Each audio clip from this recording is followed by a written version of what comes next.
नमस्कार साथियों, आज हम फिर से इसी कड़ी में आगे बढ़ते हुए बीएससी बीएड थर्ड मैथ्स समीसर विश्लेषण हमारी बुक चल रही है साथियों, और इसका चैप्टर नंबर 4 समीसर अवकलन। और आज हम इस वीडियो के अंदर प्रसवादी फलन या हार्मोनिक फंक्शन पे चर्चा करेंगे। तो देखिए स्टूडेंट्स, किसी प्रांत डी में परिभाषित वास्तविक एकमानी फलन u(x, y) उस प्रांत में प्रसवादी कहलाता है यदि वह तथा उसके प्रथम दो कोटि के आंशिक अवकलज d में सतत है तथा वह निम्न लाप्लास समीकरण को संतुष्ट करते हैं। तो लाप्लास समीकरण क्या होती है साथियों?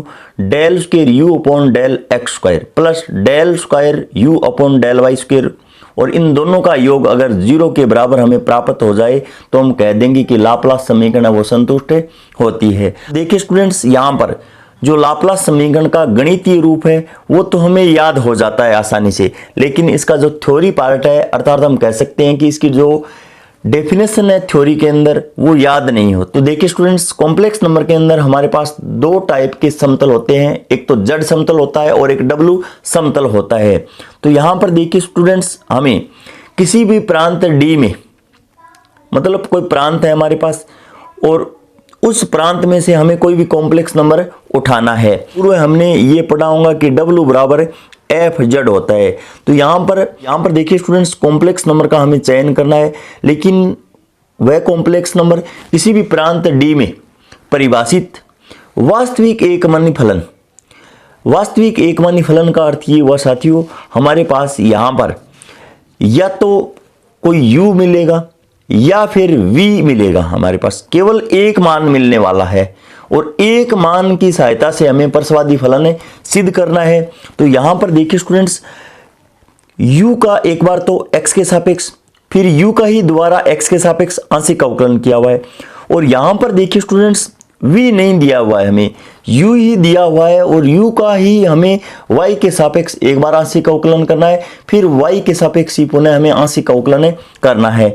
तो हमारे पास वास्तविक एकमानी फलन u(x, y) उस प्रांत में प्रसवादी कहलाता है यदि वह और उसके प्रथम दो कोटि के आंशिक अवकलज अगर d में क्या हो साथियों? सतत हो, तो वह लाप्लास समीकरण को संतुष्ट करता है, तो उसे ही हम प्रसवादी फलन कहेंगे।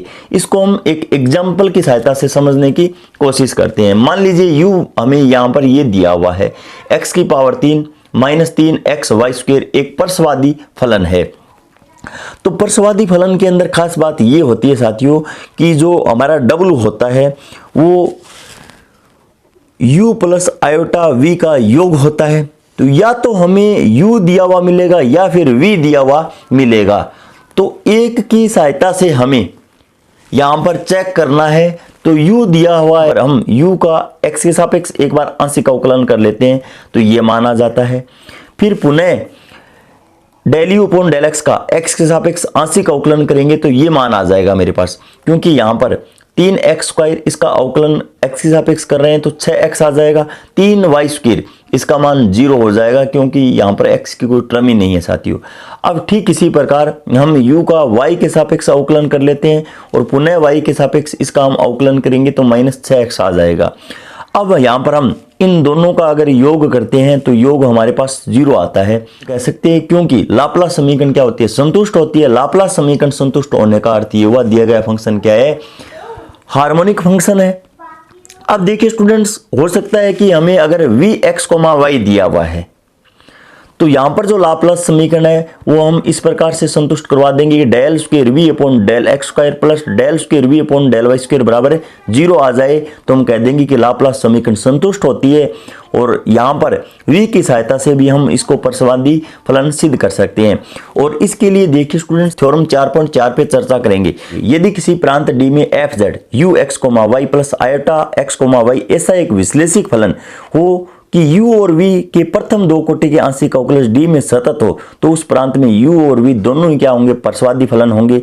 अगर हमें u दिया हुआ है तो हम लाप्लास समीकरण किस प्रकार से संतुष्ट करवाएंगे, और v अगर हमें दिया हुआ है तो लाप्लास समीकरण हम किस प्रकार से संतुष्ट करते हैं। तो यहाँ पर देखिए स्टूडेंट्स, अगर हमें v के अंदर मान दिया हुआ है तो लाप्लास समीकरण ये संतुष्ट करवानी होती है, लेकिन ये समीकरण हमने कहां से और किस प्रकार प्राप्त किए पर मैं चर्चा करने वाला हूं। तो यहाँ पर फंक्शन है वो ये हमें दिया हुआ है। तो यहाँ पर देखिए स्टूडेंट्स, माना कि जो एफ जेड है वो यू प्लस आयोटा वी या डब्ल्यू के बराबर होता है। डी में एक विश्लेषिक फलन है। विश्लेषिक फलन होने का अर्थ ये हुआ सी आर समीकरण को क्या संतुष्ट करता है, और सी आर समीकरण हम जानते हैं कि ये होती है। सी आर समीकरण संतुष्ट यहाँ पर होने के बाद में चूंकि यू एवं वी के डी में प्रथम दो कोटि के आंशिक अवकलज विद्यमान है, तो समीकरण फर्स्ट का दोनों पक्षों का x के सापेक्ष और समीकरण सेकंड का y के सापेक्ष हम आंशिक अवकलन कर लेते हैं। तो इसका अगर हम x के सापेक्ष करेंगे तो del square u upon del x square, और यहाँ पर del square v upon del x del y आ जाएगा, और इसका हमें y के सापेक्ष करना है तो ये मान आ जाएगा। अब यहाँ पर ये जो इक्वेशन हमें प्राप्त हुई है u और v के द्वितीय कोटि के आंशिक अवकलज क्या है, सतत है। तो यहाँ पर देखिए students, del square v upon del x del y बराबर del square v upon del y और डेल x, ये मान इक्वल होते हैं साथियों। और बीएससी फर्स्ट के अंदर भी इस कॉन्सेप्ट का हमने अध्ययन किया है। उसके बाद में देखिए स्टूडेंट्स, अगर ये मान बराबर है तो यहाँ पर समीकरण 3, 4 और 5 से अगर हम यहाँ पर ये रिजल्ट निकाल सकते हैं कि del square u upon del x square का मान है वो minus del square u upon del y square के बराबर होगा। अगर यहाँ पर हम पक्षांतरण करते हैं तो del square u upon del x square plus del square u upon del y square बराबर 0 आ जाता है। तो यू लाप्लास समीकरण को क्या करता है, संतुष्ट करता है। यू एक प्रसवादी फलन है। तो ठीक इसी प्रकार हम फर्स्ट के दोनों पक्षों का एक बार y के सापेक्ष कर देंगे और यहाँ पर सेकंड का x के सापेक्ष आंशिक अवकलन करके ये भी हम सिद्ध कर सकते हैं। तो इस प्रकार हमें जो भी फंक्शन दिया हुआ है उस हिसाब से हम लाप्लास समीकरण संतुष्ट करवाते हैं और अंत में ये कह देते हैं कि प्रसवादी फलन है। अगर संतुष्ट होता है तो यहाँ पर प्रसवादी फलन है, अन्यथा हम कह देंगे कि प्रसवादी फलन नहीं है। और प्रसवादी फलन के अंदर हमें एक फंक्शन दिया हुआ है और विश्लेषिक फलन अगर पूछा है तो हम v का निर्धारण करके भी हम विश्लेषिक दिखला सकते हैं, और एक मिलने थॉमसन विधि के अंदर डायरेक्ट हम एफ जेड का मान ज्ञात कर सकते हैं। उसके बाद में देखिए स्टूडेंट्स, संयुग्मी प्रसवादी फलन, और इसका निर्धारण हम किस प्रकार से करेंगे, कॉन्जुगेट हार्मोनिक फंक्शन। यदि किसी प्रांत में फलन एफ जेड बराबर यू प्लस आयोटा वी, और इसको हम डब्ल्यू भी बोल सकते हैं, एक विश्लेषिक फलन है।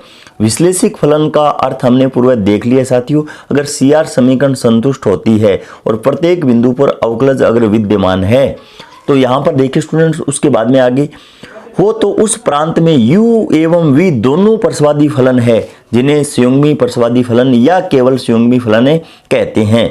अब देखिए स्टूडेंट्स, अगर हमारे पास u और v दोनों अगर मिल जाएं तो अच्छी बात है, इसको हम विश्लेषिक फलन के रूप में हम प्रेजेंट कर सकते हैं। लेकिन मान लीजिए स्टूडेंट्स, हमारे पास केवल u दिया हुआ है और v हमें निर्धारित करके फिर हमें विश्लेषिक फलन अगर निकालना हो तो फिर हम किस प्रकार से निकालेंगे, इन सभी बातों पे हम पर u प्लस आयोटा वी, यहाँ पर u का मान और यहाँ पे v का मान मैंने पुट कर दिए। e की पावर x कॉमन आ रहा है तो यहाँ पर कोस y plus iota sine y, और इसको मैं आयलर प्रमेय की सहायता से e की पावर आयोटा y लिख सकता हूँ। क्योंकि देखिए स्टूडेंट्स, e की पावर आयोटा थीटा और इसका जो फॉर्मूला होता है वो cos theta plus iota sine theta होता है, और x प्लस आयोटा y इसको मैं z लिख सकता हूँ, और e की पावर z ये क्या है साथियों, विश्लेषिक फंक्शन है। यहाँ पर देखिए स्टूडेंट्स, कुछ बातें हैं वो हमें नोट के अंदर याद रखनी होंगी। तो यहाँ पर नोट फर्स्ट देखिए, यदि किसी प्रांत डी में एक फलन एफ जेड बराबर यू प्लस आयोटा वी विश्लेषिक फलन हो तो उस प्रांत में u तथा v प्रसवादी फलन होते हैं। अगर हमें विश्लेषिक फलन हो ऐसा अगर दिया हुआ है तो उस प्रांत में u और v दोनों ही क्या होंगे, प्रसवादी फलन होंगे। एक बात तो हमें ये याद रखनी होगी। दूसरी बात, यदि किसी प्रांत में प्रसवादी फलन u और v कोशी रीमान मतलब CR समीकरण अगर संतुष्ट करते हो तो u प्लस आयोटा v उस प्रांत में एक विश्लेषिक फलन होता है। यहाँ पर दोनों तरीके से हमें याद रखना है, उल्टा और सीधा। अगर कोई भी यहाँ पर फंक्शन है वो विश्लेषिक है तो मतलब u और v प्रसवादी होंगे।